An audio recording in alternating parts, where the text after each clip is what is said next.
बेटा, भोजन करते हुए तो जानवर की थाली को भी नहीं छीना है। मैं तो फिर भी तेरी माँ हूँ।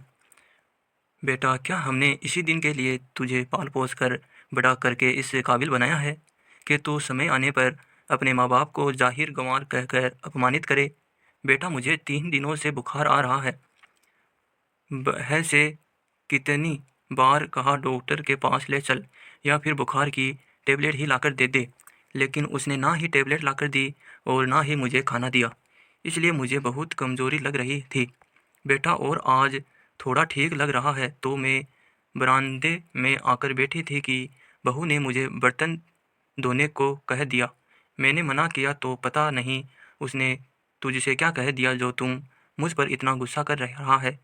बेटा, यह खाना भी तो मैंने खुद ही निकाला है और देख ले कितना थोड़ा सा ही तो है।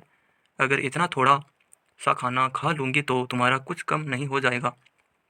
बेटा, अपनी इस बूढ़ी माँ पर रहम कर कतई हुई सलाह जी अपने बेटे मनोज से गिड़ा हुई अपने खाने की थाली वापस लेने के लिए निवेदन कर रही थी।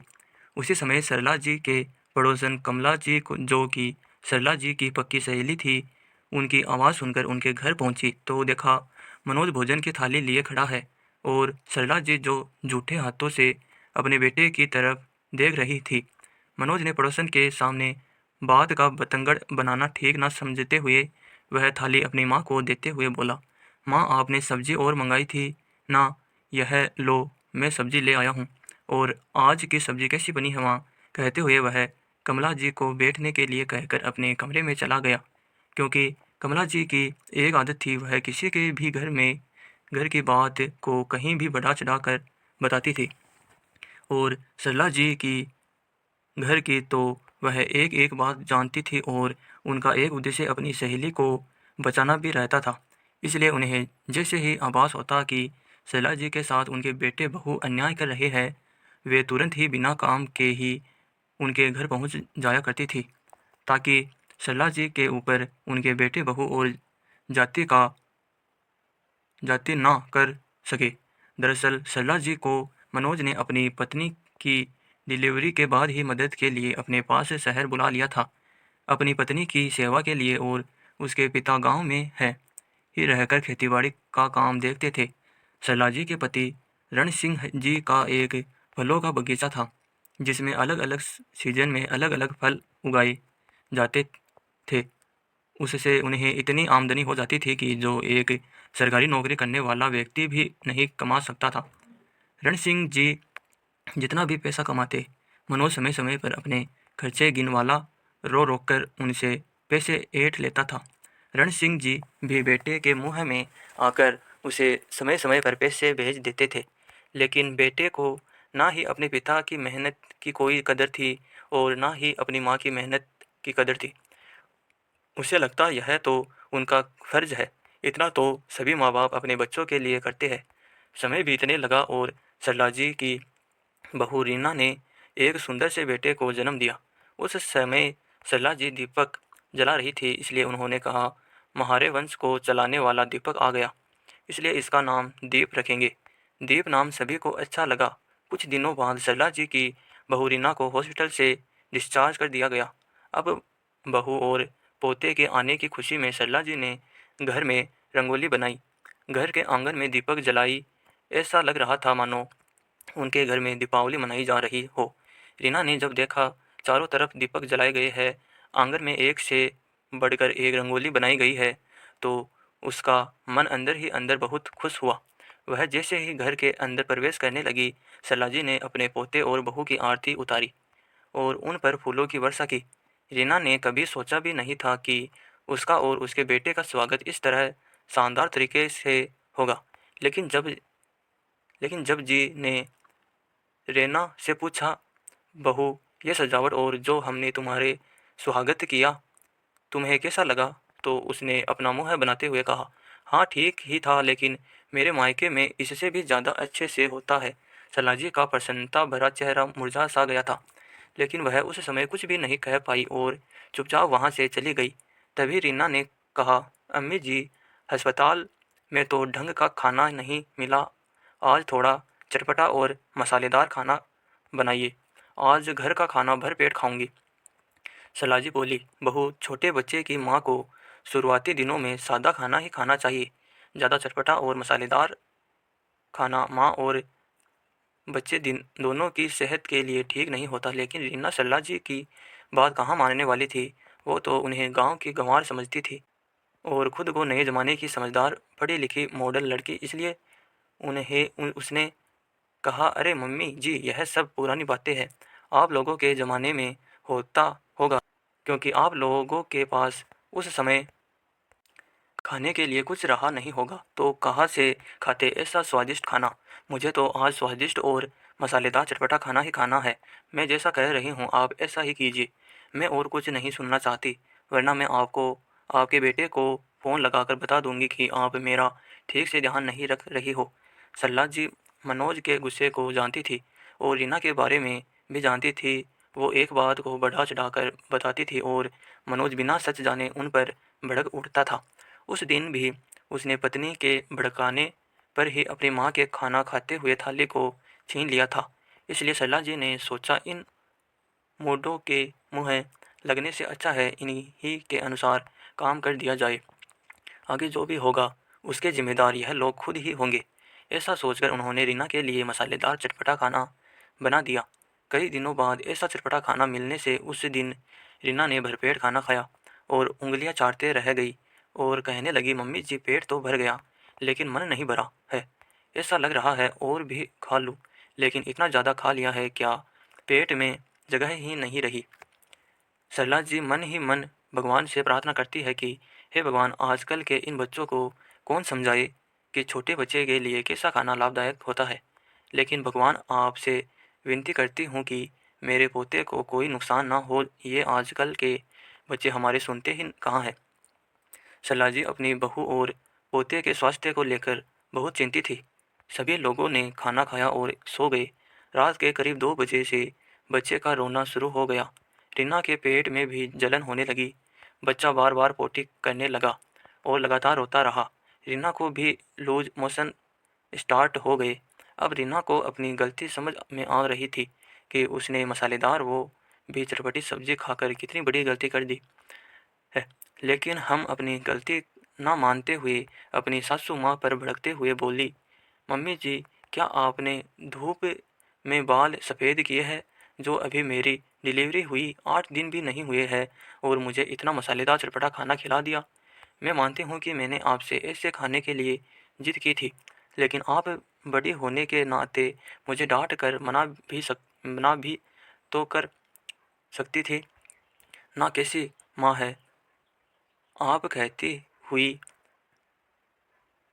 आप कहते हुए उसने अपने पति मनोज को भी अपनी सास के खिलाफ भड़का दिया कि तुम्हारी माँ हमसे उम्र में बड़ी है, उनका फर्ज बनता था हमें समझाने का, ना कि हमने जैसा कहा वैसा ही करने का। तुम्हारी माँ सच में गांव की गंवार है। इन्हें कल ही गांव भेज दो। नहीं चाहिए मुझे ऐसी गंवार औरत मेरे घर में। पता पता नहीं मेरा बच्चा बड़ा होगा तो यह उसे अपने जैसा गांव की भाषा और गंवार जैसा ज्ञान देगी। सुबह होते ही इसे वापस इसके गांव भेज दीजिए। रीना ने जब ऐसा कहा तो मनोज को भी लगा कि वास्तव में माँ में रही वास्तव में माँ गांव में रही है तो इन्हें कुछ ज्ञान नहीं है, उन्हें बिल्कुल भी अकल नहीं है। इसलिए उसने रीना और अपने बच्चे की हालत को देखकर मनोज गुस्से से अपनी माँ को अब अनाप शनाप गालियाँ देने लगा। सुबह होते ही उन्हें गांव ले जाने के लिए जैसे ही घर से निकल रहा था कि उसी समय उसके पिता रणन सिंह जी अपने पोते का मुंह देखने के लिए गांव से ढेर सारा राशन का सामान और फल लेकर उनके घर पहुंच गई। मनोज ने अपने पिता को अपने दरवाजे पर इतने सारे सामान के साथ देखा तो उसे लालच आ गया। उसने अपनी माँ से कहा, अरे माँ, देखी ना, पापा तो हम सभी के, खासकर आप, अपने पोते से मिलने खुद ही आ गए और आप जिद कर रही थी गांव जाने की। चलिए अपना सामान अंदर रख दीजिए और पापा के लिए चाय पानी का इंतजाम कीजिए। रण सिंह जी को देखकर सरला जी की आंखों में आंसू आ गए। रण सिंह जी ने उनसे आंसू देखे लिए थे लेकिन उस समय कुछ नहीं कहा। सरला जी ने अपने आंसू पोंछे और अपना सामान अपने कमरे में रख दिया। और फिर से रसोई में सबके लिए खाना बनाने में लग गई। सरला जी ने फिर अपनी बहू से पूछा, बहू तुम्हारे लिए क्या बनाऊं? तो बहू ने रोते हुए कहा, क्या मम्मी जी आप इतनी बूढ़ी हो गई है कि डिलीवरी के बाद नहीं माँ को क्या खाना चाहिए, आपको नहीं मालूम? क्या सरला जी ने उस समय उसे कुछ भी जवाब नहीं दिया, जबकि सरला जी इसके पहले अपने मन से उसके लिए सादा खाना बनाती थी। तो रीना ही उनसे कह देती थी, मम्मी जी मेरे लिए कुछ भी मुझसे पूछे बिना मत बनाइए, वरना मैं खाना ही नहीं खाऊंगी। अब बेचारी सरला जी कभी भी तो क्या कहे, उन्हें कुछ समझ में नहीं आ रहा था। तभी रण सिंह जी ने सरला जी को आवाज़ लगाई और कहा, सरला एक गिलास पानी तो लेकर आना। सरला जी ने एक गिलास पानी ट्रे में ले लिया और रण सिंह जी के पास चली गई। उनकी नज़रें झुकी हुई थी क्योंकि उनकी हिम्मत नहीं हो रही थी रण सिंह जी से नज़रें मिलाने की, वरना वे शायद उन्हें देखकर रो देती। रण सिंह जी ने सरला जी का हाथ पकड़कर अपने पास बिठाते हुए कहा, सरला क्या हुआ? क्या तुम्हारी तबीयत खराब है या किसी ने तुम्हें कुछ कहा है? सरला क्या हुआ बताओ ना, तुम्हारा चेहरा इतना मुरझाया सा क्यों दिख रहा है? सरला जी रण सिंह जी के ऐसे अपनेपन भरे सवालों को सुनकर फूट कर रो पड़ी। उन्हें ऐसा लगा उनका हमदर्द उनकी तकलीफ बांटने आ गई है। कोई तो है उनका सहारा जिनके भरोसे वे कुछ कर सकती है, वरना बेटे बहू ने तो उन्हें असहाय और नौकरानी बनाकर रख दिया था। रण सिंह जी ने उन्हें अपने बाहों में ले लिया और उन्हें उनके पीठ को सहलाए हुए बड़े प्यार से पूछा, सरला अब मैं आ गया हूँ, तुम्हें डरने की कोई बात नहीं है। किसने क्या कहा मुझे बिना डर के बताओ। थोड़ी देर रो लेने के बाद सरला जी ने अपने आंसू पोंछे और अपने आप को संभालते हुए कहा, जी ऐसी कोई बात नहीं है, बेटे बहू के पास भला मुझे क्या परेशानी हो सकती है? वो तो मैंने आपको बहुत दिनों बाद देखा, इसलिए मुझे रोना आ गया। इतना कहकर सरला जी वहाँ से उठकर जाने लगी, क्योंकि उनका बेटा मनोज भी उन्हीं के पास बैठा उन्हें घूर घूर कर देख रहा था और वह भी रसोई से उन्हें इशारे से आंखें दिखाकर चमका रही थी कि वे उन्हें कुछ भी ना बताए। लेकिन रण सिंह जी ने भी कोई कच्ची गोली नहीं खेली थी। वे समझ रहे थे कि सरला जी को किसी न किसी बात का बहुत बड़ा सदमा लगा है, इसलिए उन्होंने उनका हाथ फिर से पकड़ा और पिटाते हुए बोले, नहीं सरला तुम कितना भी झूठ बोलो, लेकिन तुम्हारी आंखें झूठ नहीं बोल सकती है। तुम्हारी आंखें साफ साफ बता रही है कि तुम्हें किसी बात का बहुत दुख है। तुम बताओ तो सही, आखिर तुम्हें किस बात की परेशानी है? रण सिंह जी के इतना कहते ही सरला जी ने वह सारी बातें बता दी जो उनके बेटे बहू ने उनके साथ किया था। अपनी पत्नी को इतना दुख देने के लिए उन्होंने अपने बेटे बहू को खूब खरी खोटी सुनाई और कहा, बेटा तुम दोनों कान खोल कर सुन लो। हम गांव में रहते हैं जरूर, लेकिन यह मत भूलो कि आज तुम जिस आलीशान बंगलों में रहते हो ना, यह बंगला भी उसी गांव में रहने वाले तेरे गंवार माँ बाप के पसीने की कमाई से खरीदा गया है। यहाँ की एक एक ईंट में तेरे गंवार माँ बाप के पसीने की कमाई लगी है। और तुझे पता है जब तेरी माँ तेरे पास शहर में आ रही थी तब इसके पैर तो मानो जमीन पर नहीं पड़ रहे थे, यह तो मानो खुशी से बावरी हो गई थी। इसलिए तो आज पड़ोस और पूरे गांव भर में अपने हाथों से बनाए मोतीचूर के लड्डू बंटवा थे कि इसके बेटे ने इसे अपने पास बुलाया है और इसके घर आंगन में नन्हे मन्हे की किलकारी गूंजने वाली है। और जो भी मिलता, चाहे वह बड़े बुजुर्ग हो या छोटे हो, सभी से यही कहती कि मेरे बेटे के बच्चे को आशीर्वाद दो कि वह सही सलामत इस दुनिया में आए और मेरा बेटा इस दिन दोगुनी रात चौगुनी तरक्की करे। लेकिन यह अनपढ़ गंवार क्या जाने, तुम जैसे पढ़े लिखे लोगों को ना तो किसी के आशीर्वाद की ज़रूरत पड़ती है और ना ही किसी की मदद की। तुम तो पढ़े लिखे हो ना, बिना कुछ किए ही तुम्हारे सारे काम बन जाते हैं। चलो सरला मैं भी तो गांव का ही गंवार हूँ, इसलिए बेटे के मुँह में फंसकर इतना सारा सामान खुश होकर लाया था कि शायद मेरे बच्चों को इसकी ज़रूरत होगी, लेकिन मैं गलत था। ये लोग तो पढ़े लिखे हैं ना, ये लोग अनाज नहीं बल्कि पैसों को ही खाते होंगे, क्योंकि शहर में रहकर यह लोग खेतीबाड़ी गोबर कचरा तो कुछ जानते ही नहीं है, सिर्फ पैसा ही जानते हैं। इसलिए सिर्फ पैसा ही खाते होंगे। और मैं गांव का रहने वाला जाहिल गंवार नाहक यही सोच बैठा कि गांव के ताजे फल और सब्जियां शायद मेरे बच्चों को पसंद आएगी। यह सोचकर यहाँ ले आया। माफ़ करना बेटा, मुझसे गलती हो गई, कहकर रण सिंह जी अपने बेटी बहू के सामने हाथ जोड़कर माफ़ी मांगने लगी। तब मनोज दौड़कर अपने पापा के पैरों में गिरकर रोते हुए बोला, पापा मुझसे बहुत बड़ी गलती हो गई। पापा प्लीज़ आप मुझे माफ़ कर दीजिए। तभी रीना अपने ससुर जी से माफ़ी मांगने लगी। तब रण सिंह जी बोले, अरे तुम लोग जिस देवी समान माँ के गुनहगार हो, उससे माफ़ी मांगना छोड़कर मुझसे माफ़ी मांग रहे हो। अगर तुम्हें माफ़ी मांगनी है तो सल्लाजे से माफ़ी मांगो। अगर उन्होंने माफ़ कर दिया तो समझो मैंने भी माफ़ कर दिया। फिर दोनों बेटे बहू सल्लाजी के पैर पकड़कर माफ़ी मांगने लगे। सल्लाजी एकदम सरल हृदय की थी। उन्होंने तुरंत ही अपने बेटे बहू को उठाकर अपने गले से लगा लिया और कहा, चुप हो जाओ मेरे बच्चों, गलती इंसान से ही होती है, कोई बात नहीं। कोई भी माँ बाप अपने बच्चों से कितनी देर तक नाराज रह सकती है। भला कहकर उन्होंने दोनों के पीठ पर हाथ फेरा और उन्हें वहां से जाने के लिए कह दिया। रीना अपने कमरे में तो चली गई, लेकिन उसके अंदर आग की ज्वाला धधक रही थी। उसे इस बात की चिढ़ थी कि बुढ़िया ने आते ही अपने पति से उसकी शिकायत कर दी। अब तो अपने साथ से किसी न किसी रूप में बदला लेना चाहती थी।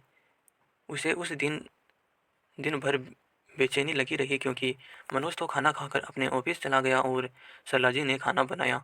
तभी सभी को खाना खिलाकर खुद खाना खाया और आराम करने अपने कमरे में चली गई। जब शाम हुई तो सरलाजी ने देखा रीना रसोई में सबके लिए चाय बना रही है, तो उन्होंने कहा, बहू अभी मैं जब तक हूँ तुम आराम कर लो, फिर तो तुम्हें ही काम करना होगा। तुमने चाय क्यों बनाई? मैं आ रही थी ना चाय बनाने। रीना थोड़ा मुस्कुरा कर बोली, कोई बात नहीं मम्मी जी, आप लोग पापा जी के साथ बैठिए, मैं आप लोगों के लिए चाय बनाकर लाती हूँ। सरला जी ने भी सोचा, ठीक है, चाय बनाने में बहुत ज़्यादा ताकत भी तो नहीं लगती है, खड़े खड़े चाय तो बनानी है। इसलिए वह रण सिंह जी के पास सोफे पर जाकर बैठ गई। रण सिंह जी ने सरला जी से कहा, सरला थोड़ा गर्म पानी लाओ, मुझे प्यास लग रही है। सरला जी जैसे ही पानी लेने किचन में जा रही थी, उन्होंने देखा बहू चाय के कप में चम्मच चला रही थी। उसे देखकर उन्हें थोड़ा अजीब लगा कि बहू कप में चम्मच को चला रही है।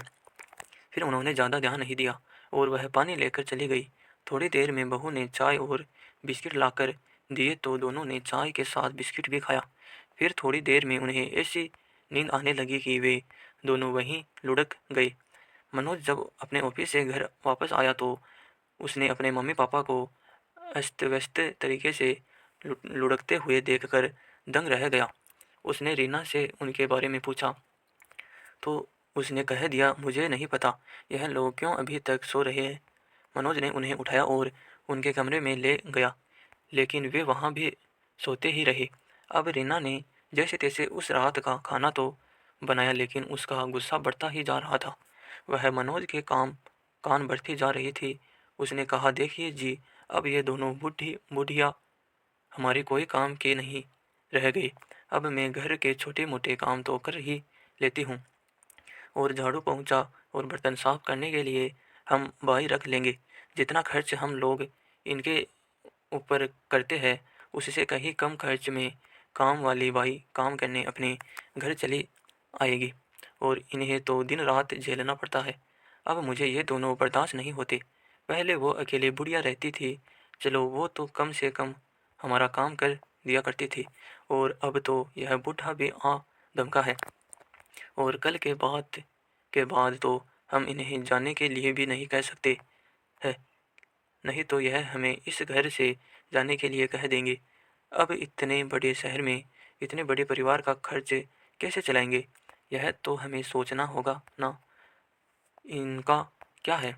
इन्हें तो ऐसा लगता है जैसे इनके गांव में सब मुफ्त में मिल जाता है, वैसे ही यहाँ भी सब कुछ मुफ्त में ही मिल जाएगा। कुछ समझते नहीं हैं, तभी तो मैं इनको गंवार कहती हूँ। कुछ समझने को तैयार ही नहीं। तभी मनोज बोला, अरे मेरा तो दिमाग काम करना ही बंद कर दिया है। तुम्हारे दिमाग में कोई आइडिया हो तो बताओ।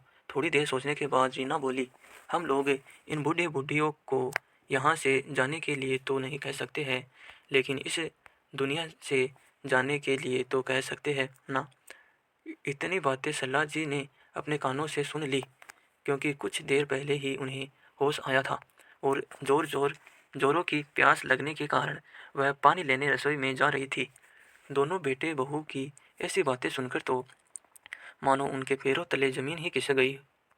वह पानी लिए बिना ही वापस अपने कमरे में आ गई। अपने पलंग पर बैठकर वह जोर जोर से हो हाँफने लगी। तब तक रण सिंह जी को भी होश आ गया था।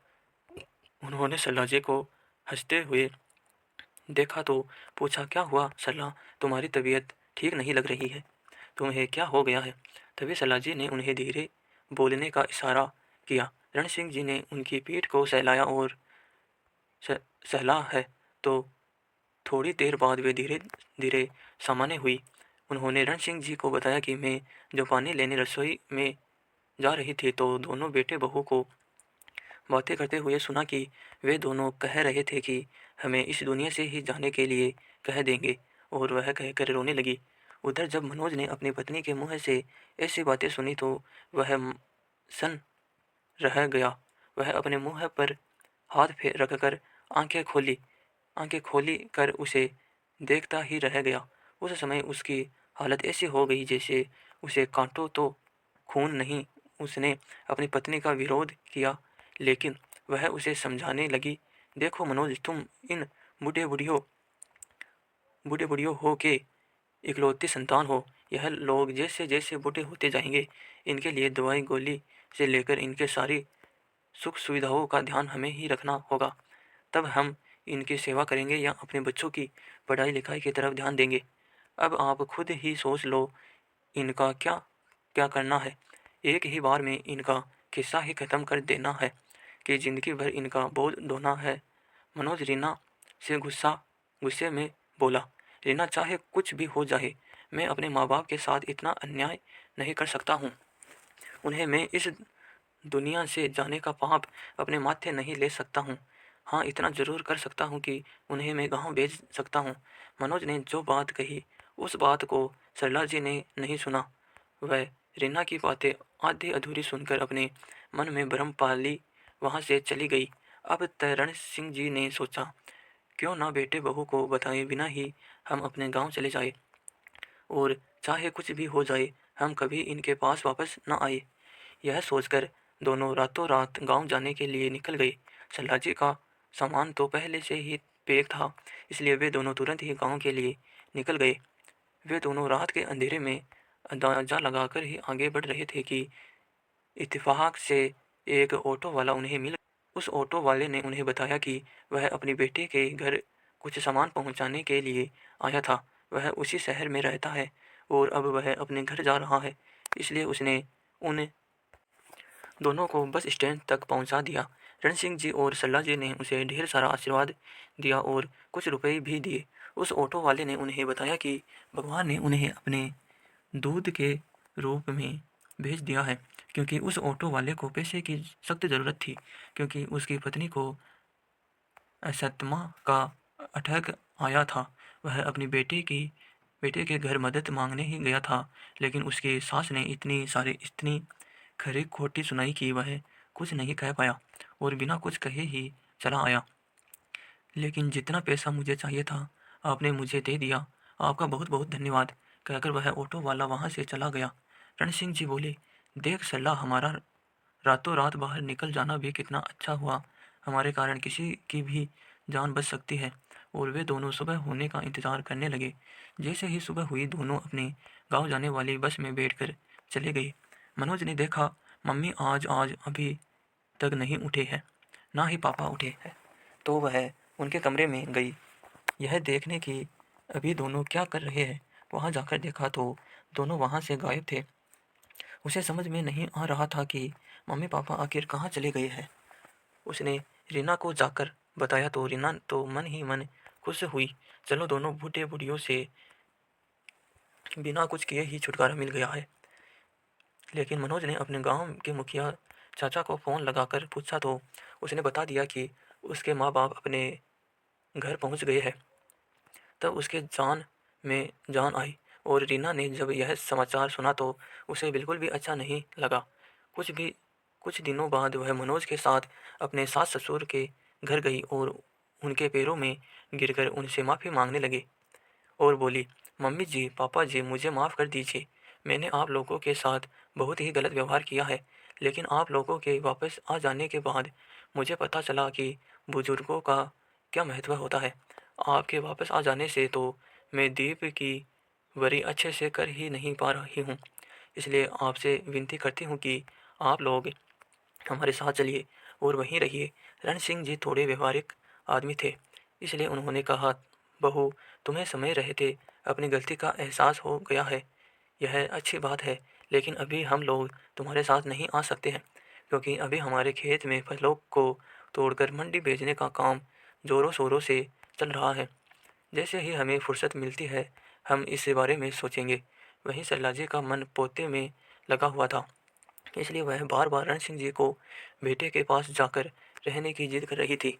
तो रण सिंह जी ने सोचा, सरला की इच्छा है बेटे के पास रहने की, तो उन्होंने फिर से उन्हें शहर भेज दिया जाए। अब तो रीना को मुफ्त की नौकरानी मिल गई थी।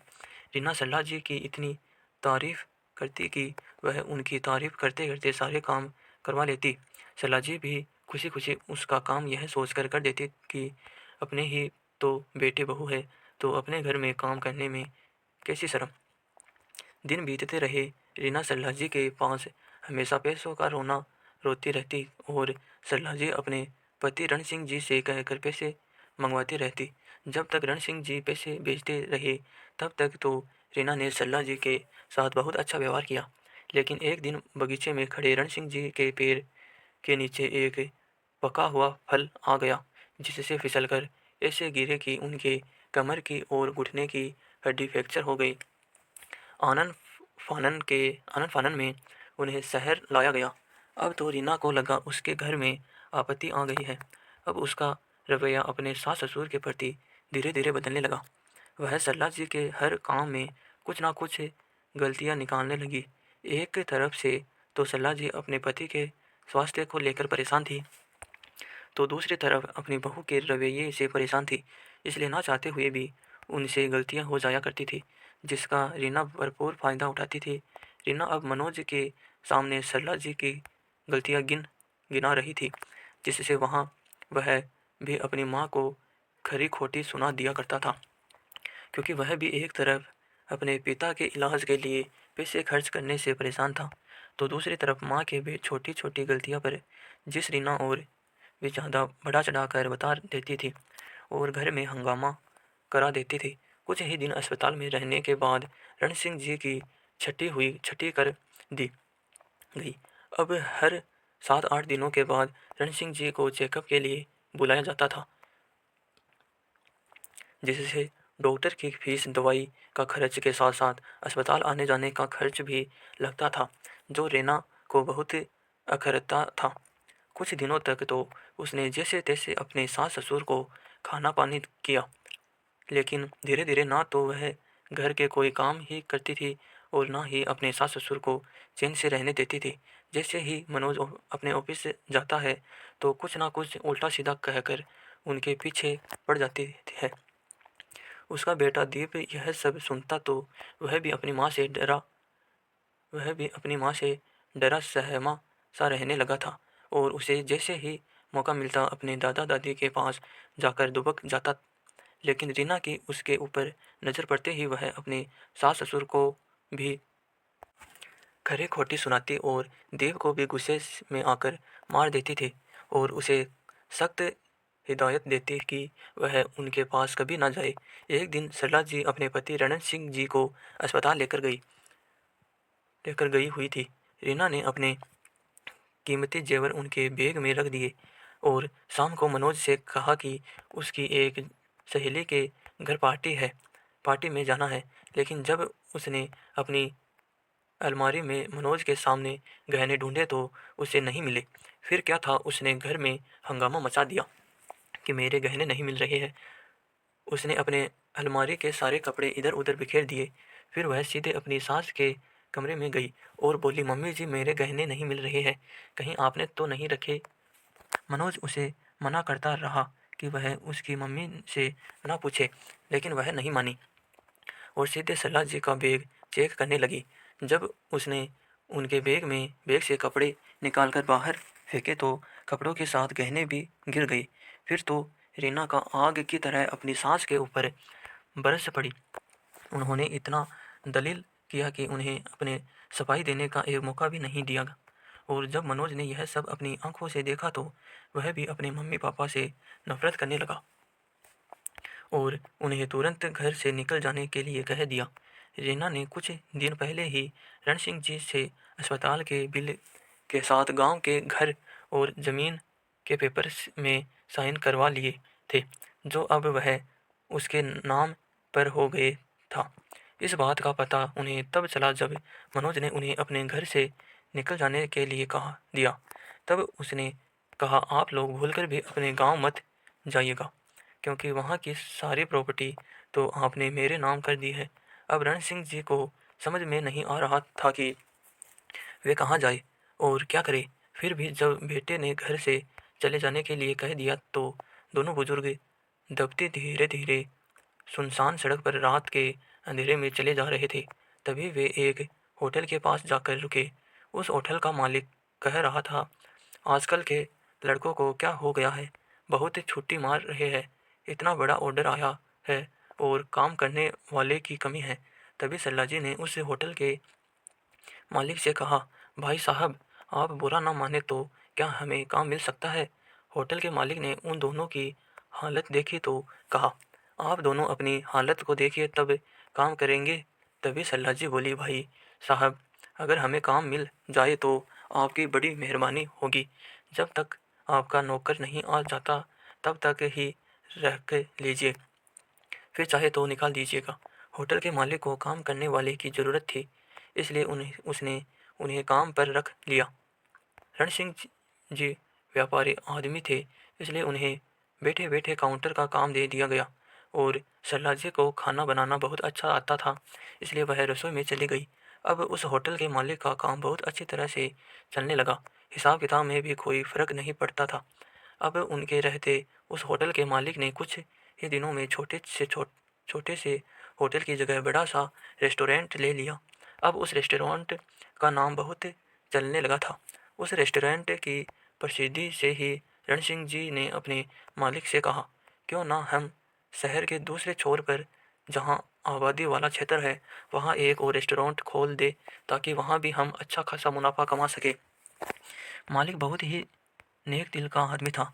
उसने कहा, तुम्हारे पास इतने पैसे हैं फिर भी तुमने अपना पैसा लगाकर खुद का रेस्टोरेंट खोलने की बात नहीं कही, बल्कि मुझे खोलने की सलाह दी। यह आपका बड़प्पन है, इसलिए मैं आपके इस ईमानदारी से बहुत प्रभावित हूँ और मैं चाहता हूँ कि वह रेस्टोरेंट तो खुलेगा, लेकिन आपके नाम का और आपका रेस्टोरेंट खुलेगा जिसमें मेरा पूरा योगदान रहेगा। और उस मालिक ने उन्हें पूरा सहयोग दिया और देखते ही देखते रण सिंह जी और सरला जी का अपना रेस्टोरेंट खुल गया। जब उस रेस्टोरेंट का उद्घाटन होना था तब मनोज और रीना भी आए थे, क्योंकि मनोज उस रेस्टोरेंट का एक मामूली सा कर्मचारी था। जब उस रेस्टोरेंट के मालिक का नाम अनाउंस हुआ रण सिंह तो रण सिंह तो रीना और मनोज को धक्का सा लगा कि कहीं उसके पापा ही तो नहीं हैं। फिर उन्हें लगा, अरे इतने बड़े रेस्टोरेंट के बारे में तो वे लोग सपने में भी नहीं सोच सकते हैं। तभी रण सिंह जी के आजू बाजू उनके बॉडीगार्ड चल रहे थे और बीच में रण सिंह जी और उनके पीछे सल्ला जी चल रही थी।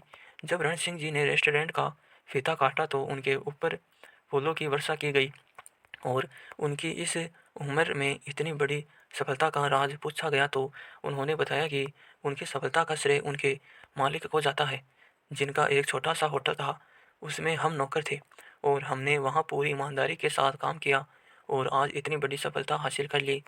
लेकिन हाँ, जीवन में कभी मोड़ आते हैं, हमारे जीवन में भी आए हैं। हमने अपने जीवन में कभी चोरी नहीं की, कभी घर में खाने के लिए नहीं था तो हम भूखे सो गए, लेकिन ना ही किसी के घर से उधार मांग कर खाया और ना ही चोरी करके खाया। लेकिन कभी कोई हमारे अपने हुआ करते थे जिन पर हमने पूरा विश्वास किया था, उन्होंने हमें चोर साबित किया और धोखे से हमारा सब कुछ हड़प लिया। लेकिन कहते हैं ना कि हाथ के धन को कोई भी चुरा सकता है, लेकिन किस्मत और कर्म का लिखा हुआ कोई नहीं चुरा सकता। बस यही हुआ हमारे साथ भी। हमने भी अच्छे कर्म किए और आज इस मुकाम तक पहुंच गए।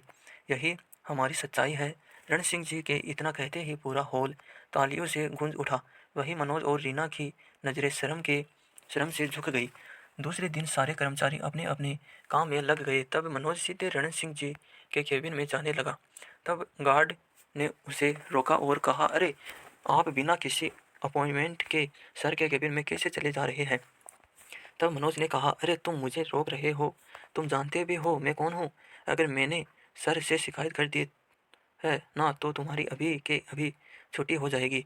गार्ड बोला, सर आप सर आप जो भी है मुझे नहीं मालूम, भले ही आप मेरी छुट्टी करवा दीजिएगा, लेकिन मैं पहले सर से परमिशन लेकर आता हूँ, तभी आपको अंदर जाने दूंगा। मनोज को मजबूरी में बाहर खड़ा रहना पड़ा। गार्ड अंदर जाकर जब रण सिंह जी से परमिशन लेने लगा तो रण सिंह जी ने कह दिया, अभी उन्हें अंदर मत आने देना। ऐसे पूरा दिन बीत गया। रण सिंह जी मनोज से मिले ही नहीं। मनोज रण सिंह जी से मिलने के लिए दिन भर उनका इंतजार करता रहा और जिस काम के लिए वहाँ काम नहीं किया, इसलिए उसे दूसरे दिन नौकरी से भी निकाल दिया गया। अब मनोज के हाथ से नौकरी भी चली गई और रण सिंह जी से मिलना भी नहीं हो पा रहा था, इसलिए वह बहुत परेशान हो रहा था। उधर रीना ने सोचा रण सिंह जी का गांव का घर और खेत को बेचकर खूब पैसे मिलेंगे, तो वह उसे बेचने के लिए किसी दलाल से बात करने गई तो पता चला कि किसी दलाल ने पहले ही उससे दवाई के बिल के साथ ही उसने साइन करवा लिए और उस प्रॉपर्टी को पहले ही हड़प लिया। रीना को भी 1 रुपया का फायदा नहीं हुआ। अब उधर मनोज परेशान हो रहा था तो इधर रीना परेशानी हो रही थी। जब उनके बेटे दीप को पढ़ाई के लिए पैसों की ज़रूरत थी तो उन्होंने उस घर को भी बेच दिया जिस घर में वे लोग रहते थे। अब तो मनोज और रीना दाने दाने के लिए मोहताज हो गए थे। अपने मम्मी पापा की ऐसी दयनीय हालत देखकर दीप को वह सारी घटना याद आ जाती थी जब उसके दादा दादी के साथ एक थाली भोजन के लिए कितना तड़पाती थी। आज उसे भोजन के लिए वह कितना तड़पती है। रण सिंह जी इतने उदार दिल थे कि उन्हें अपना वह दिन रोज ही याद आता था। वह उन्होंने कभी सड़क के किनारे भिखारियों के लाइन में खड़े होकर एक थाली भोजन मांगकर खाया था। उन्होंने सरला जी को अपना विचार बताया कि क्यों ना हम शाम को सबके खा लेने के बाद जितना खाना बचेगा उसे गरीबों में बांट दिया जाए। सरला जी को अपने पति का यह विचार बहुत पसंद आया। अब सरला जी और रण सिंह जी रोज शाम को खाना बांटने जाते तो उनके बेटे बहू भी भिखारियों की लाइन में खड़ी होकर खाना लेती। रीना को तब अपनी गलती का एहसास हुआ कि वास्तव में जो जैसा करता है वो वैसा ही पाता है। सरला जी रोज ही अपने बेटे बहू को भिखारियों की तरह खाना देती थी, लेकिन उन्होंने कभी नहीं कहा कि वे दोनों उनके पास आकर रह जाए, क्योंकि रीना ने एक बार नहीं 2 बार नहीं उन्हें जलील करके घर से निकाला था। इसलिए उनका भी दिल उनके लिए नहीं नहीं पिछला। तो दोस्तों, आपको ये कहानी कैसी लगी कमेंट करके ज़रूर बताइए। कहानी अच्छी लगी हो तो प्लीज़ वीडियो को लाइक करके करें। Thank you.